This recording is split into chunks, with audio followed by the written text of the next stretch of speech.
A deadly disease with no cure and no vaccine is moving in the east of the Democratic Republic of Congo much faster than the people trying to stop it. It's Ebola, and it's the 17th outbreak this country has lived through. Experts are warning that things look significantly different this time. For this species, it's a different species.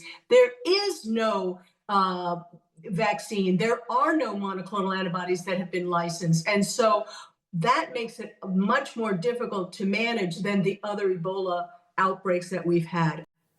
We'll hear more from Professor Aileen Marty in just a bit on this Bundibugyo species of Ebola. But so far, the virus has infected more than 800 people and killed nearly 300. And it's spreading at such a rate that health officials are worried it could get out of hand. It is difficult to make predictions after a month, given how hard it is to obtain confirmed figures and the fact that not enough tests are being carried out. But clearly we are still running behind the epidemic, and the peak has certainly not yet been reached. L'épidémie et le pic n'est certainement pas encore atteint. Let's go now to Goma in the Democratic Republic of Congo. We've got the journalist Katanty Djaffar, who's following the outbreak for us. Good to speak to you. What are you seeing relating to this outbreak on the ground? This outbreak is very different because, first of all, it's in a zone where no one trusts no one. Because before the outbreak, the zone of Ituri province were in a state of siege, which was a specific measure made by the government since now 6 years, where civilian authorities were replaced by military authorities who were not in a good situation with locals.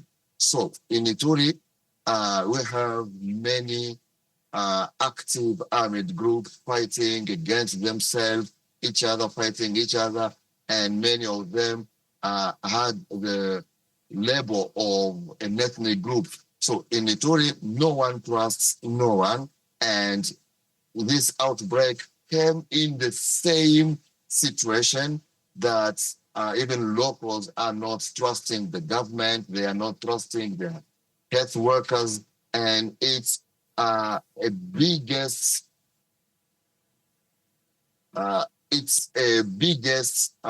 trauma in the zone, as the response is facing many challenges regarding how to respond to this outbreak.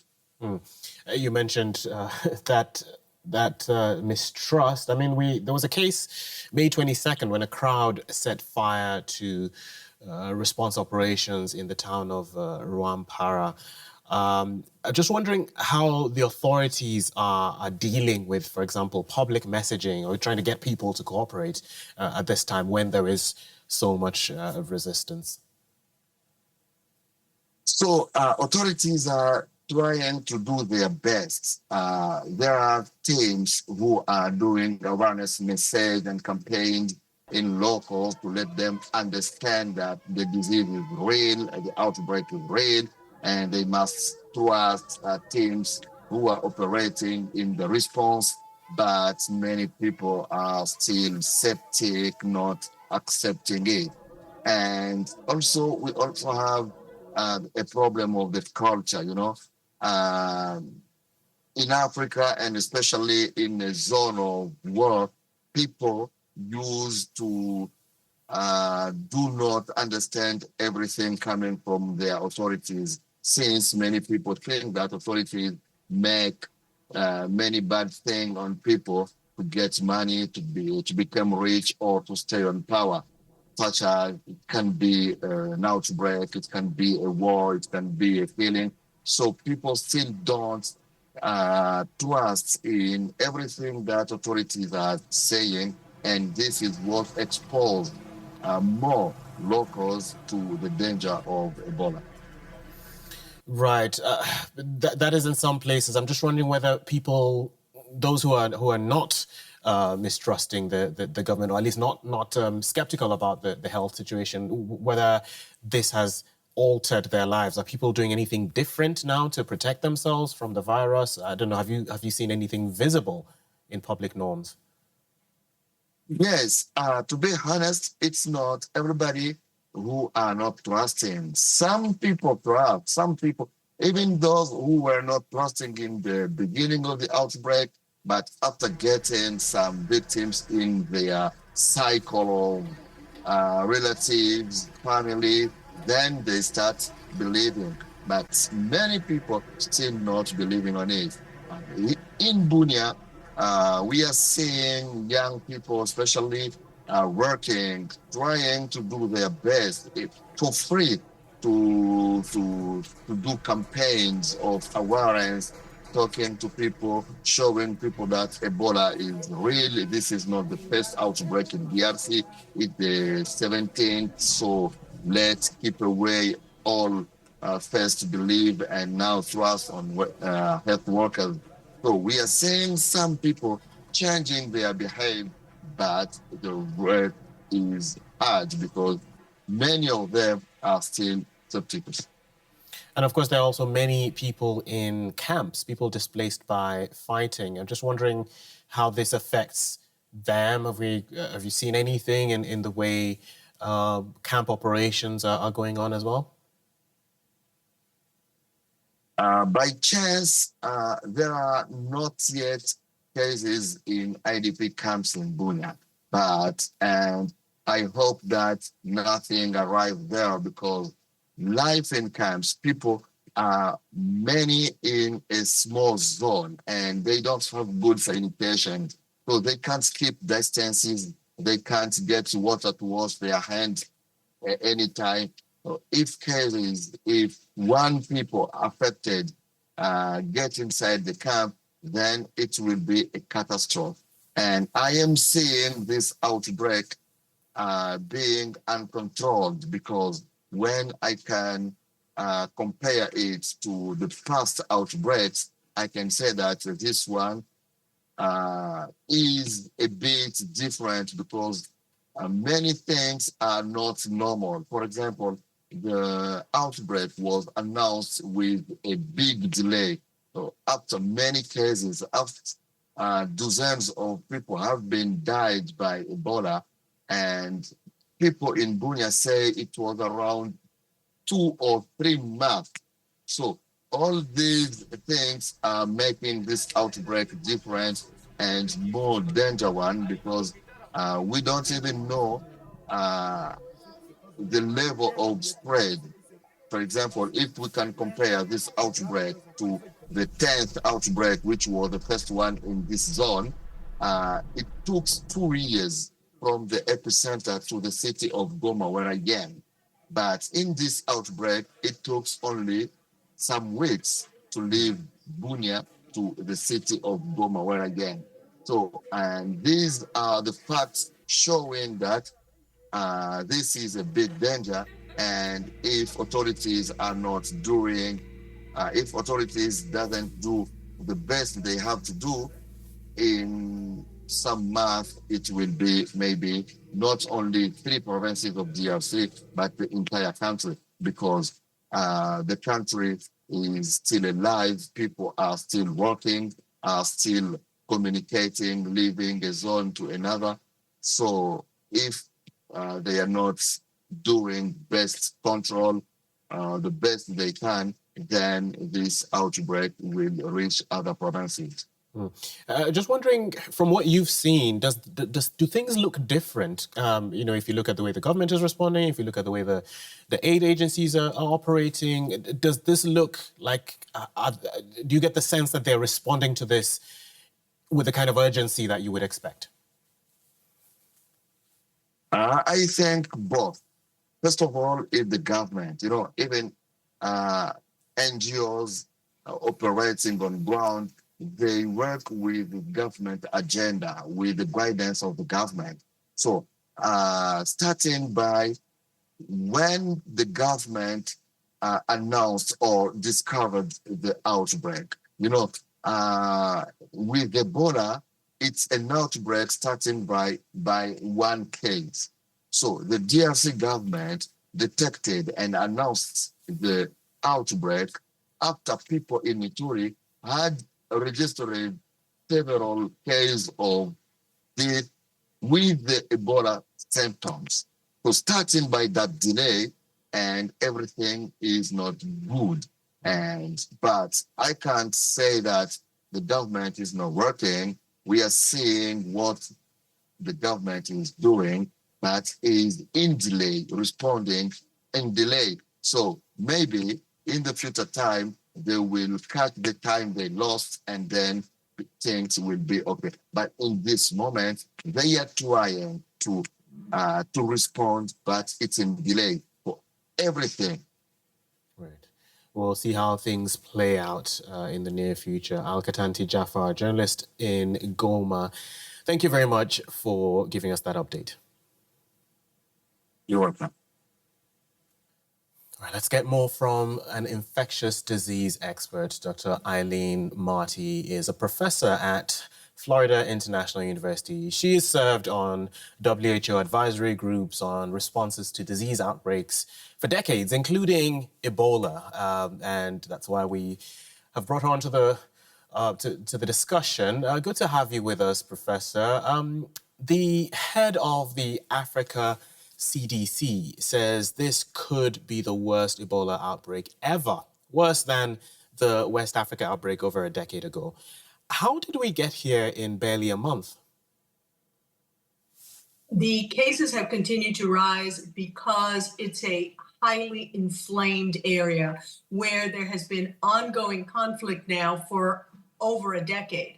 And so there, not only do we have to try and deal with the disease that's going on, but also we're dealing with an incredibly challenging situation for doing appropriate and safe contact tracing, as well as trying to even treat the patients. A few of our treatment centers have been burnt down.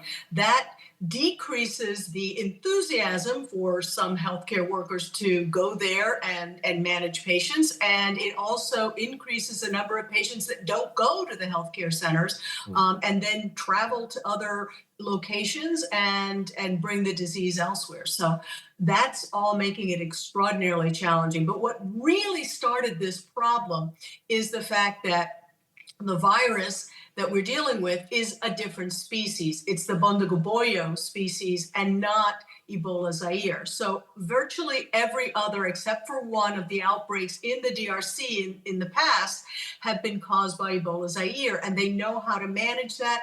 They have good PCR techniques for detecting it, et cetera, and a good monoclonal antibodies and even a vaccine. But for this species, it's a different species. There is no vaccine. There are no monoclonal antibodies that have been licensed. And so that makes it much more difficult to manage than the other Ebola outbreaks that we've had. And remember, there's also one more thing that we always have to consider, and that, and believe it or not, infrastructure in that area, because of all the mining operations, et cetera, is actually pretty good.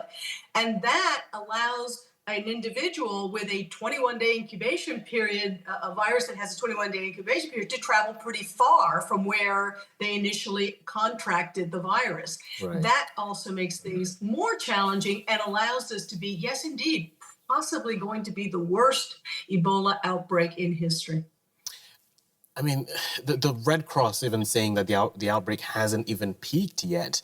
They're saying it could take a year to contain. What do you think of that timeline, a year? Well, everything is dependent on our ability to go in there and calm the situation down. And one of the things that I've learned from long experience with working in communities, especially in low-income countries, is the importance of getting to know and work with the chiefs. So if they can make a coordinated effort with the different militias that are fighting each other and get them to realize that it's important for their health and their goals to help us get rid of this disease, then we may be able to, actually calm this outbreak a lot faster. So one of the things I've learned is sometimes it isn't so much the medical intervention as the psychological, anthropological, and social interventions that can really get an outbreak under control quickly. Right. We'll dig into some of these in bits. Authorities admitting they're only tracing about 12% of the people who've been in contact with confirmed cases. What does that number really tell us about how much we don't see of this outbreak? Well, it's telling you a heck of a lot. Number one, it's telling you that we're missing cases, undoubtedly. And those missing cases can lead to even more cases and a further explosion of this outbreak. It's also telling you again about how challenging it is to do contact tracing in that area. And it's also telling us that all the numbers we have right now about confirmed cases are speculative. They're vast underestimates. So the true number of people currently infected or potentially transmitting this disease early on in their infection is probably much higher than the numbers that are currently cited. I think the most recent number is in the DRC, 808 cases, with another 20 cases in Uganda, only 19 of which were confirmed. Yeah. And as you mentioned, much of this is going on in a region torn apart by militia violence. We've seen displacement camps under siege, aid workers being threatened and attacked. Can you actually run an Ebola response in such circumstances? It's extraordinarily difficult. WHO actually puts us through very intense training in case we get mugged and in all kinds of horrible situations, precisely because of what's going on here. Médecins Sans Frontières views this as an extremely challenging situation. So the aid workers that come from outside have challenges, as well as those healthcare workers that live there, that are native to the area. They also are suffering from the consequences of these in fighting. It's just terrible. You mentioned the WHO there. Funding is a huge part of the problem. Why is the world so slow to respond?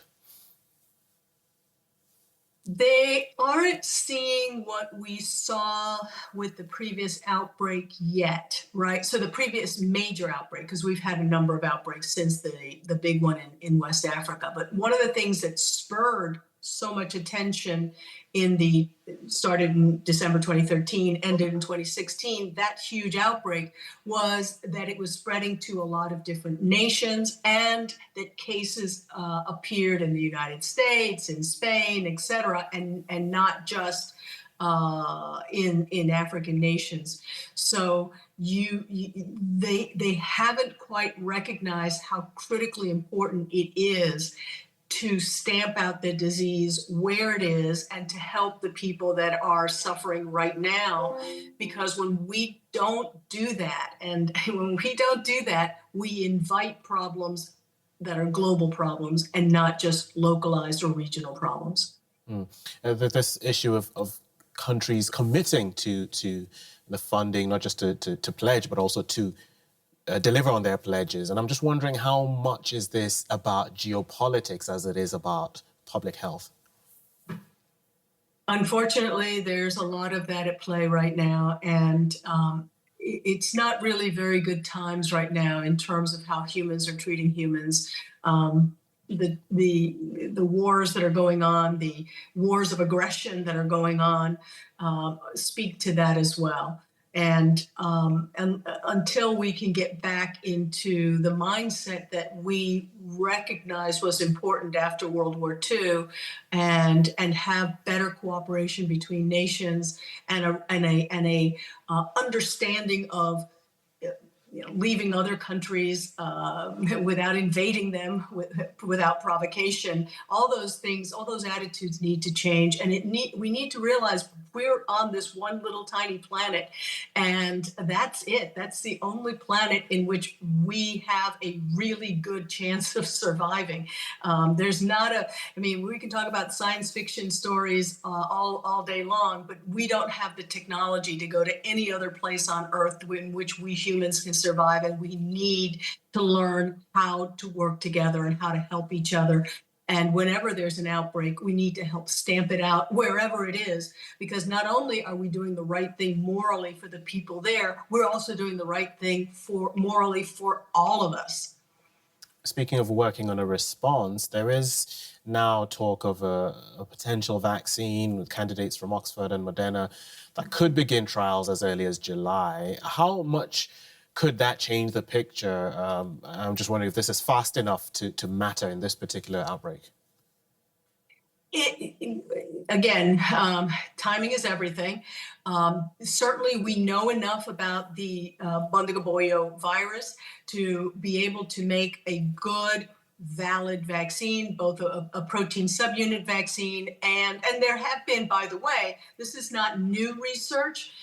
Research for a Bundibugyo vaccine existed. We just didn't have the levels of clinical trials. And don't forget, in order to do clinical trials, you need there to be a lot of cases.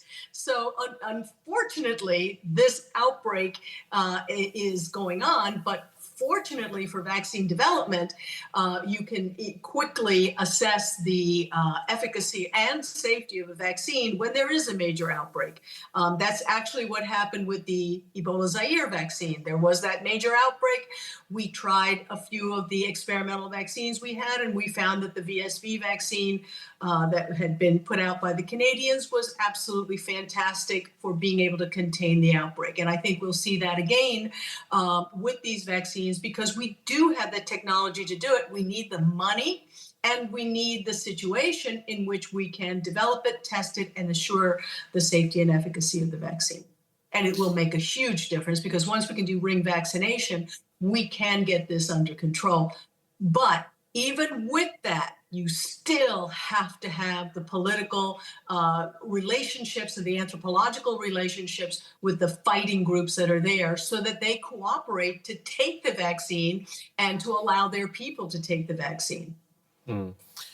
We've also seen some cases where patients have recovered, come out of these treatment centers. I'm just wondering how much each recovery actually does to win over these communities in which there has been distrust of the responses. Yeah, that's absolutely critical. The problem we have with this disease is that recovery takes a long time. And so it's hard to show that instantly to the people who are not really well knowledgeable about viruses or how they work or how these treatments are important, et cetera. So you're absolutely right that seeing some success is important. But remember, we've had, 808 cases and 36 that have recovered. That's not the kinds of numbers that really, turns the story around yet.